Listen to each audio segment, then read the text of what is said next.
واسلامها بعد ما بتقول له انت طلبت جري وانا جبت لك اميره ولازم تدفع لي اكتر، بيديها سهم في نص صدرها وبتتكون وتموت. بس بيبان البتاع اللي تحت هدومها اللي متركب فيها السهم. جت في علبه السجاير.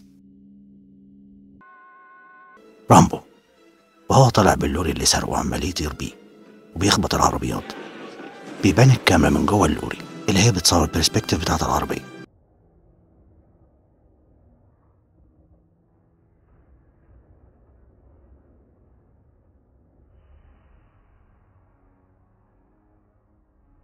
الشموع السوداء.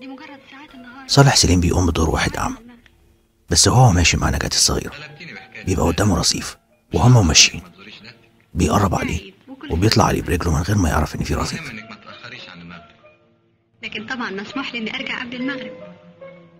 لكن طبعا مسموح لي إني أرجع قبل المغرب. لكن طبعا مسموح لي إني أرجع قبل المغرب. رامبو وهو بيطير بالموتوسيكل، بيطير في الهواء، بس وهو بيطير بيبان الزحلية اللي هي في الحقيقة بتخليه يطلع لفوق. شيطان من عسل، واللي خد باله من الخطأ ده وبعتهولي الولد الصغير ركب العربية وطلع بيها، بس في المشهد اللي بيجيب العربية وهي ماشية بيبان الراجل اللي هو سايقها في الحقيقة.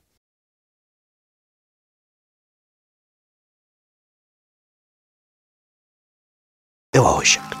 واللي بعتلي الخطأ ده في المشهد ده بيبان ان البوليس لابس لبس صيفي، والتاريخ مكتوب انه 24 مارس. تغيير اللبس من الشتوي للصيفي بيبقى في نص ابريل. جدعان باب الشعرية. اسعاد يونس في نفس اللجنة اللي فيها البنت دي اللي هي صاحبتها، وهما بيسمعوا النتيجة في الراديو. بيبقى رقم اسعاد يونس 15 ورقم البنت 60، يعني في ما بينهم 45 واحد، مفيش ما بينهم غير 5 6 بنات بس. الهوا ملوش دوا، اتجاه قفل الباب بيتغير، يعني دي مش نفس الأوضة اللي هما طلعوا منها.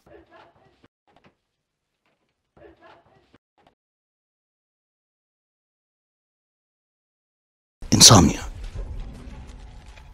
وهو بيجري وراه في الغابة بيبان كابلات كهرباء في الأرض.